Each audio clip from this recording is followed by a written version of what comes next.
하나님 말씀 시편 78편입니다. 시편 78편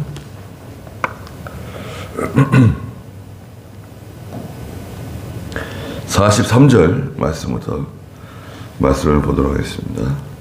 시편 78편 43절입니다. 네.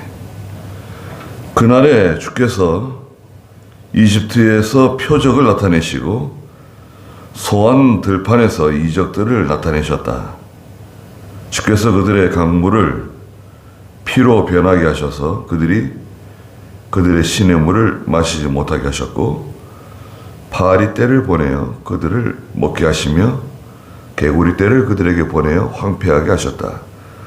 그들의 농작물을 황충에게 주시고 그들의 수고의 산물을 메뚜기에게 주셨다. 주께서 우박으로 그들의 포도나무를 죽이시고 서리로 그들의 시카모어 나무를 죽이셨으며 그들의 가축을 우박에게 내어주고 그들의 양떼를 번개에게 내어주셨다. 주께서 그들에게 맹렬한 노와 분과 분노와 고통을 보내시고 재앙의 사자들을 그들에게 보내셨다. 주께서 분노의 길을 예비하시고 그들의 생명을 죽음에서 건져내지 아니하셨으며 그들의 목숨을 전염병에게 내어주셨다. 이집트에서 모든 장자를 치셨으며 함의 장막에 있는 그들의 힘의 첫 열매를 치셨으나 주께서 자기 백성을 양처럼 이끄시고 광야에서 그들을 양떼처럼 인도하셨으며 그들을 안전하게 인도하심으로 그들이 두려워하지 아니하고 바다는 그들의 원수들을 덮었다. 그랬습니다. 네. 지난 시간에 36절부터 42절까지는 이스라엘 백성들이 광야에서 하나님께 반항하고 대적한 일들을 말씀하셨어요. 네. 40절에 보면 그들이 얼마나 광야에서 주님을 반역하고 사막에서 그분을 슬프게 하였던가. 거듭거듭 하나님을 시험하고 이스라엘의 거룩하신 분을 괴롭혔다는 거예요. 그런데 하나님께서 오늘 43절에 보니까 그 이집트에 행하신 10가지 재앙 중에 여기는 7가지만 기록하셨어요.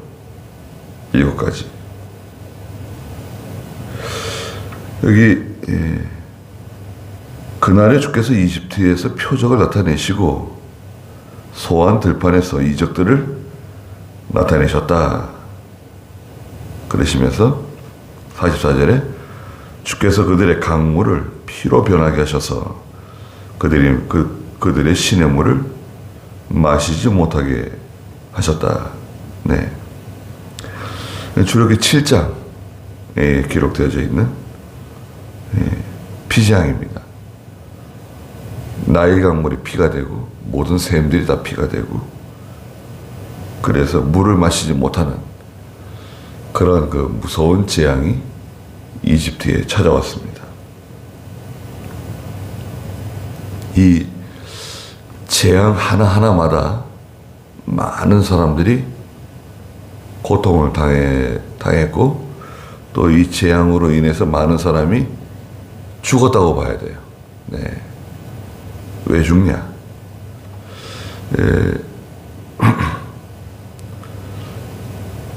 물을 얻지 못하게 되면 건강한 사람들은 좀 버틸 수 있는데요.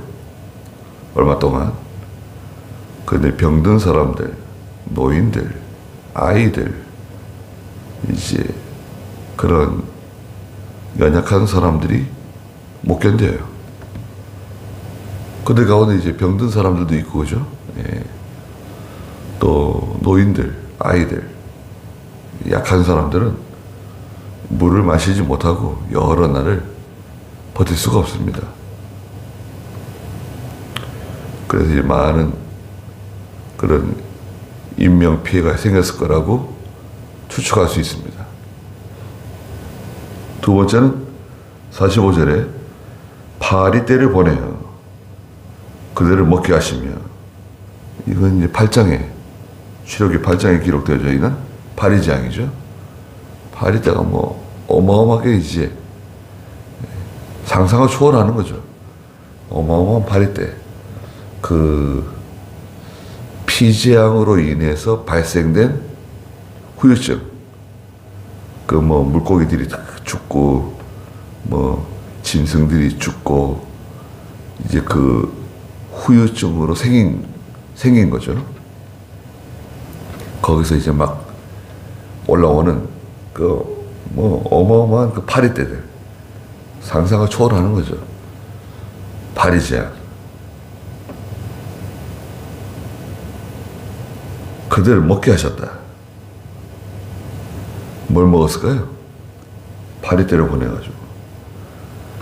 아마 참 엄청난 일이 벌어진 것 같아요. 그 다음에 개구리떼.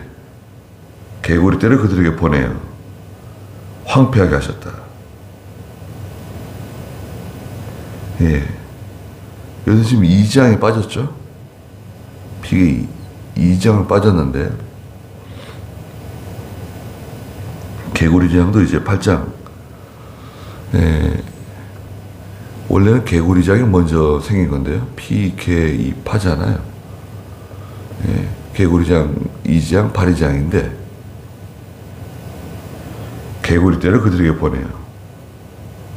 개구리 재앙. 이것도 참 무서운 재앙이죠. 어마어마하게 많은 뭐 개구리 떼들이 올라온 겁니다.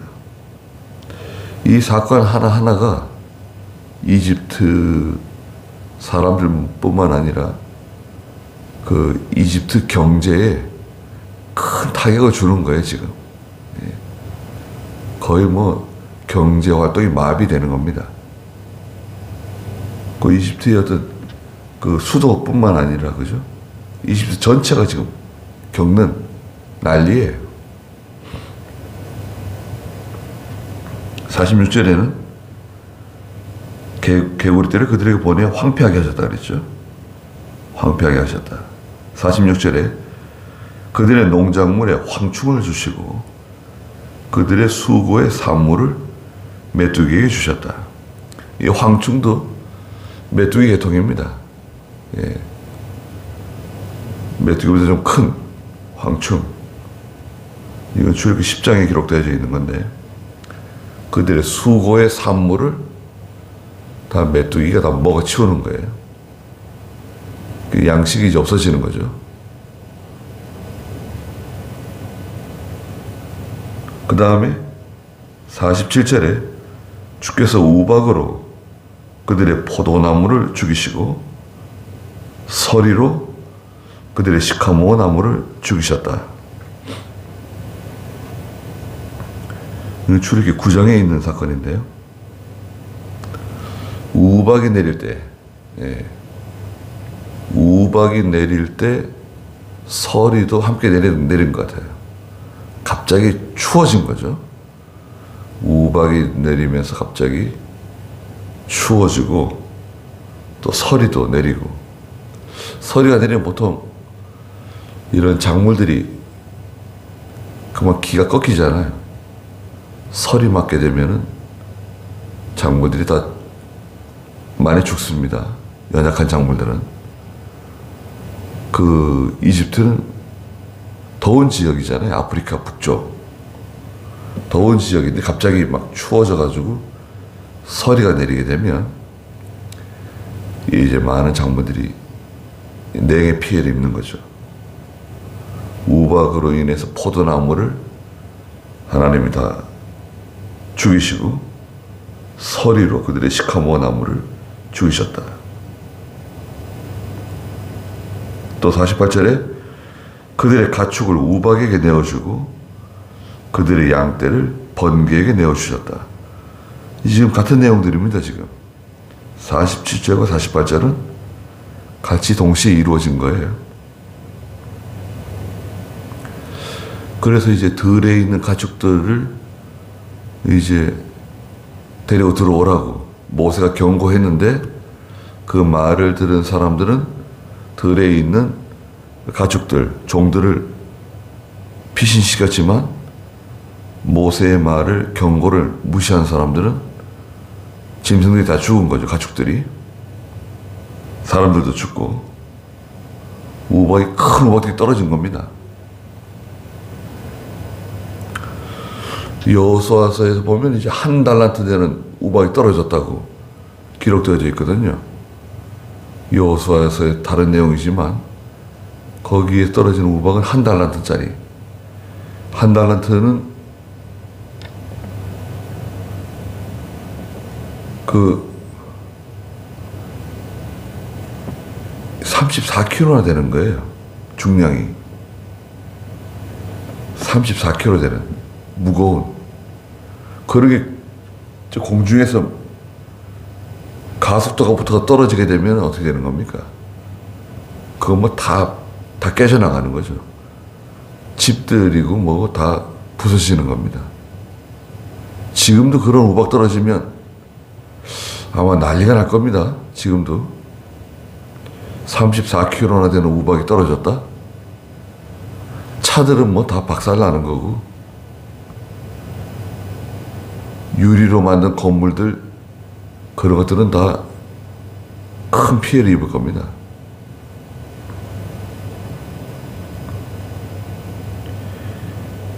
가축을 우박에게 내어주고 그들의 양떼를 번개에게 내어주셨다. 번개 때문에 피해를 많이 본 것 같아요. 번개 맞아 이제 가축이 죽는 거죠.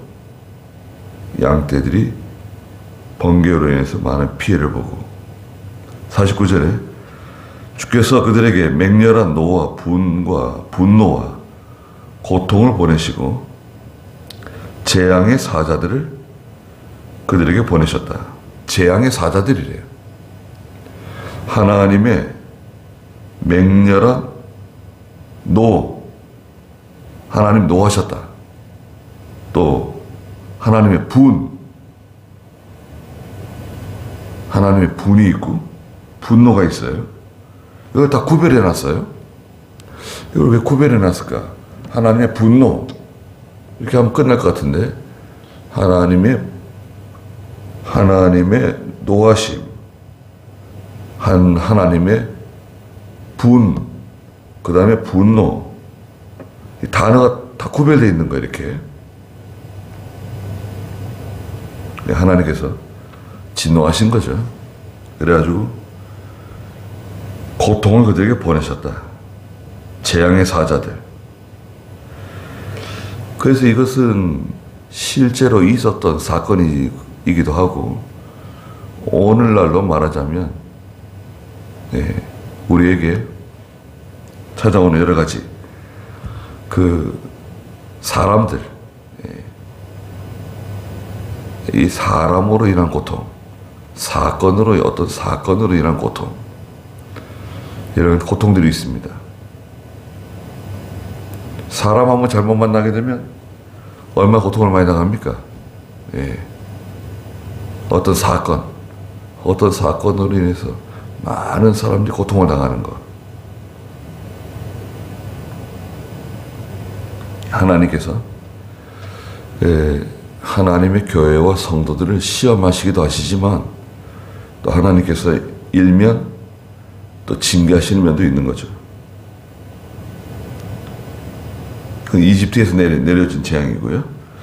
50절에 주께서 분노의 길을 예비하시고 그들의 생명을 죽음에서 건져내지 아니하셨다.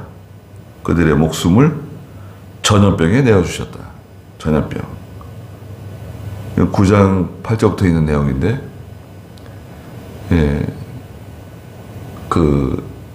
짐승에게 생긴 전염병, 사람에게 생긴 전염병 있었죠. 악질, 짐승에게 생긴 악질, 사람에게 생긴 독종, 전염병이 들이닥치는 거예요. 그 눈에 보이지 않으니까요. 전염병 도는 거 보세요. 그 중국에서 생긴 코로나 전 세계 사람들 얼마나 많이 지금 죽였습니까? 잘못했다 미안하다 말 한마디 안 하고. 이 전염병에 대한 우리가 경험을 한번 했죠. 이번에 코로나로 인해서. 앞으로 이런 전염병이 종종 발생될 거라는 것을 우리가 알고 있어야 됩니다. 대비를 해야 돼요. 이것은 끝나는 게 아니라 이런 일이 종종 있을 수 있다. 경기도에서 용인시에서만 죽은 사람도 꽤 되더라고요. 코로나로 인해서 한 860명인가? 용인시에서만요. 작지 않죠?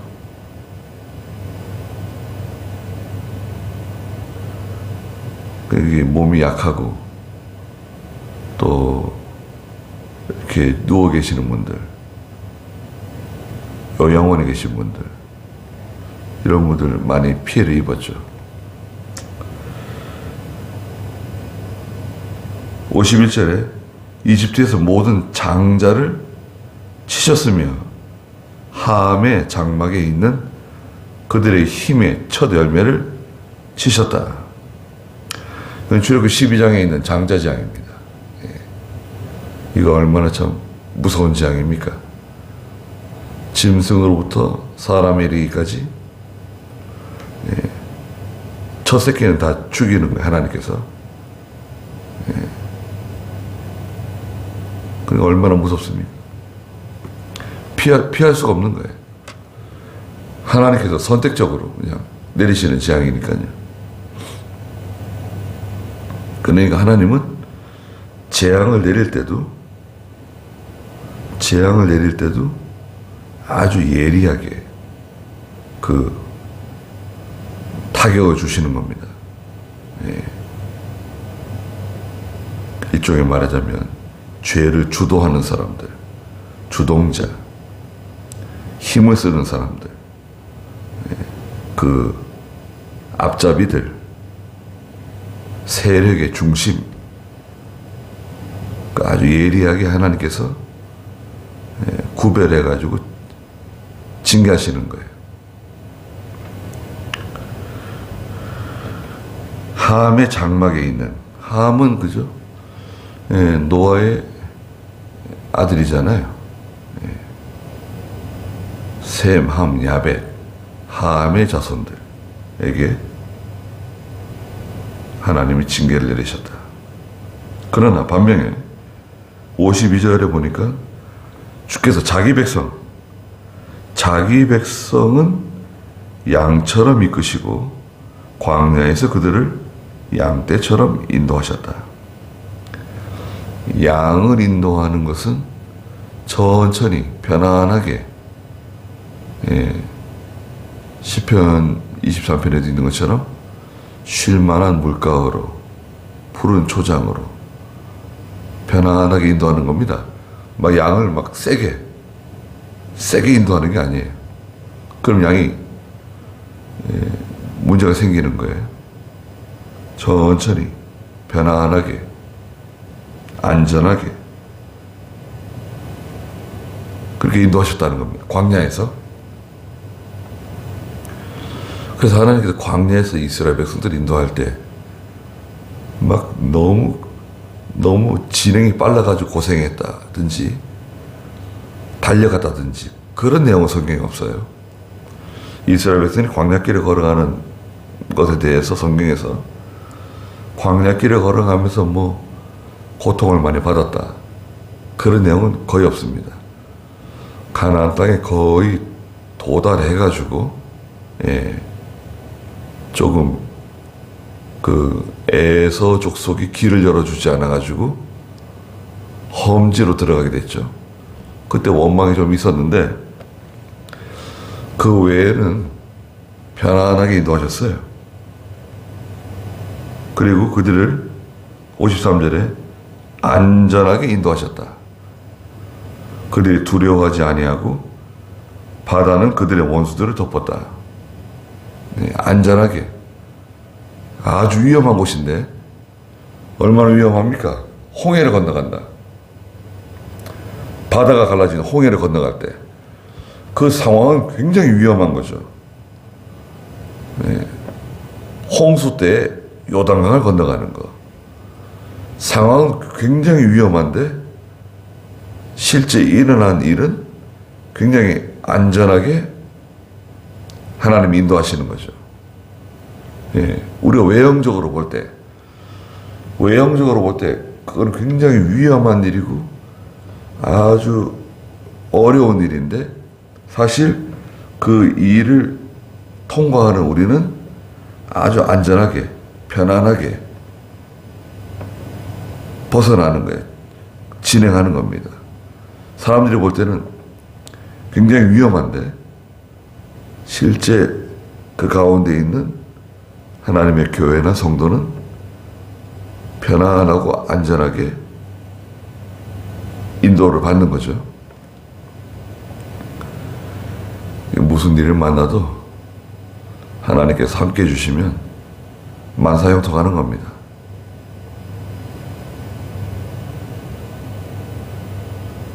그들이 두려워하지 아니하고 바다는 그들의 원수들을 덮었다.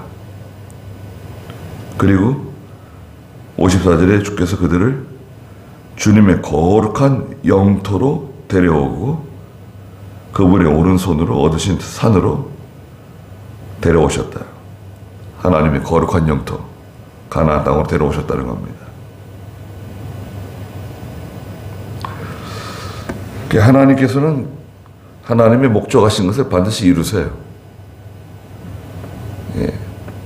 모든 수단과 방법을 다 동원하셔가지고 하실 수 있는 능력이 있으신 지혜로우신 분이세요. 그러니까 참 얼마나 감사한 일입니까? 저희가 믿음이 없어서 그렇지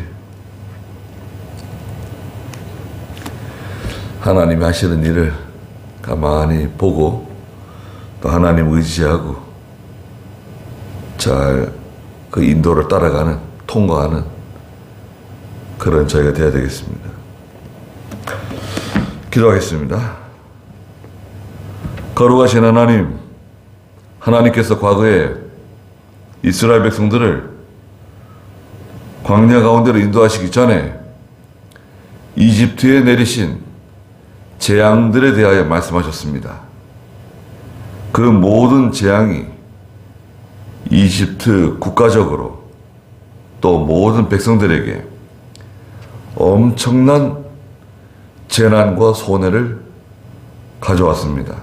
그리고 큰 비통함을 가져다 주었습니다. 그리고 결국 이집트가 하나님께 항복하고 이스라엘 백성들을 내어주게 되었습니다.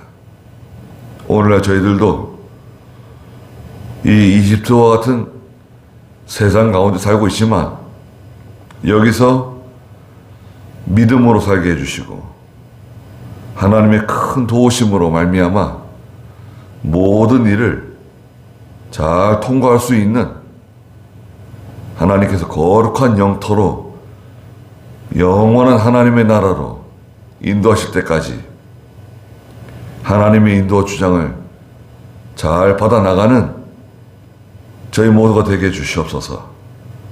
오늘도 거룩한 귀한 하루를 허락해 주셨사오니 하나님께 저희들을 보호해 주시고 인도하여 주시옵소서. 예수님의 이름으로 기도드리옵나이다. 아멘.